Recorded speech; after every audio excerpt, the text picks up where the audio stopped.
Hello mga kamix, welcome to my channel. Panibagong araw, panibagong vlog na naman tayo mga kamix. Sa mga nag-request sa aking nakaraang video na gusto nyo makita yung koneksyon nitong ginawa ko, na nilagyan ko ng dividing network or crossover itong D10. So ito na mga kamix. So dito sa ating ginamit mga kamix, so ito crossover network. So crown siya. 150 to 300 watts ang wattage nito.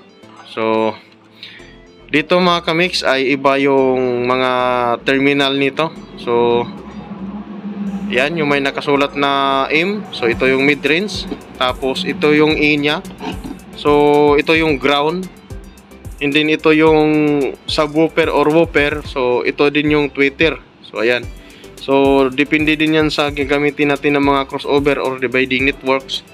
O, magkaiba po yung nakalagay. Kasi yung iba kasi pag mid-range may plus at saka minus, mga ganon. So, ito iba siya mga kamix. So, ito na yung connection nito. So, uunahin natin itong subwoofer. So, kung nakikita ninyo ito, yung kulay pula, so ito yung positive. So pumunta siya dito sa crossover na positive. So ito yung positive ng crossover natin mga kamix na woofer or subwoofer. So ayan. Tapos itong ground nya or negative, ito. So napunta siya dito. Ayan. Sa E na yan. So bali pala lahat ng negative ng ating speaker mga kamix, ito pinagsama-sama ko. Kasi isa lang yung lagayan ng negative nya. So ito lang. Ayan. Tapos itong ating tweeter, ayan, bali dalawang wire ito. Kasi dalawa yung tweeter natin. So ayan. Yung positive nitong tweeter nito at saka ito pumunta dito sa naka letter T.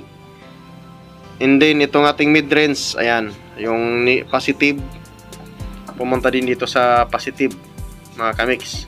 So lahat ng ground ng ating speaker or tweeter, isa lang yung pinupuntahan niya, dito lang. Ayan o, pinagsama-sama ko lahat yan.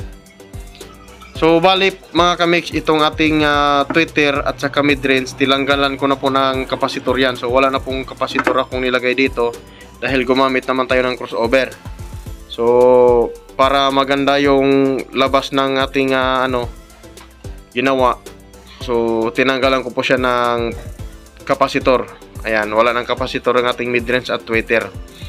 So ito yung input nitong ating crossover mga kamix. Ayan o. So bali ito yung input.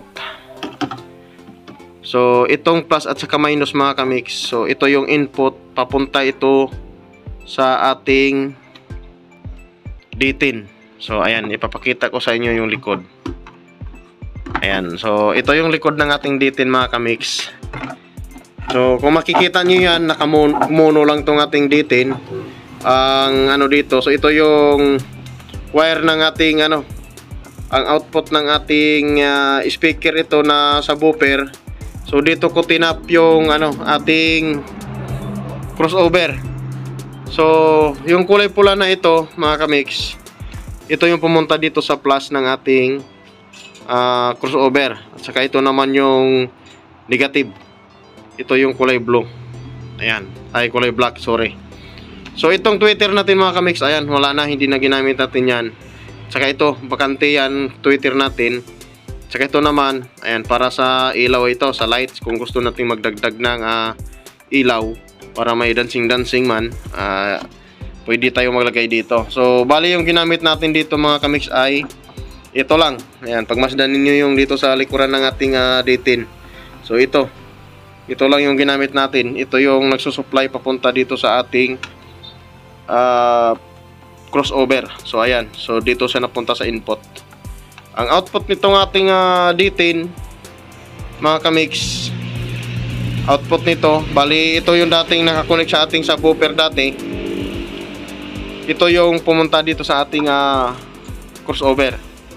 So sana naliwanagan kayo sa aking explanation kasi medyo magulo yung ako magpaliwanag mga kamix.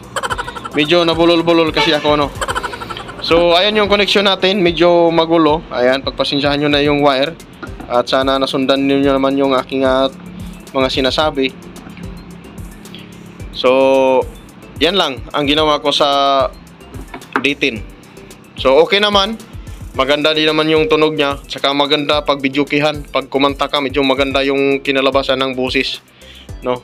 Maganda yung labas ng busis nito mga kamix pag naglagay kayo ng dividing network. Ayan, yan lang masabi ko kasi na experience ko na maganda ang labas talaga. At saka itong ating D10 mga kamix, ayan, tested na ito. Mahigit 1 year na po ito. Ayan, hanggang ngayon buhay pa siya, hindi pa siya nasisira. So, kahit binababad ko siya, naka full volume ito minsan. O umabot ito ng 6 hours to 8 hours minsan pag ako nagpa-sounds, hindi siya bumibigay. Basta wag lang nating masyadong i-pull yung volume, no? Wag nating ibabad ng husto para hindi bibigay yung ating tapos magbawas din tayo sa bass at saka sa treble para hindi basta-basta agad na bibigay ito. So, ayan na mga kamix. So, sana na sundan ninyo yung aking mga explanation, mga paliwanag kung saan ko tinatap yung mga wire sa ating mga speaker dito sa ating crossover. So, ayan na. Sa mga request, so ayan na po yung ating ginawang connection sa ating crossover papunta dito sa ating mga speaker at saka sa D10. So, hanggang dito na lang tayo mga kamix. Kung bago lang kayo napadaan sa aking channel, baka naman pwedeng makisuyo, pakisubscribe naman, palike and share na din mga kamix. At saka maraming salamat sa lahat ng mga viewers natin. Ayan, God bless po sa inyo. Bye-bye! See you the next vlog!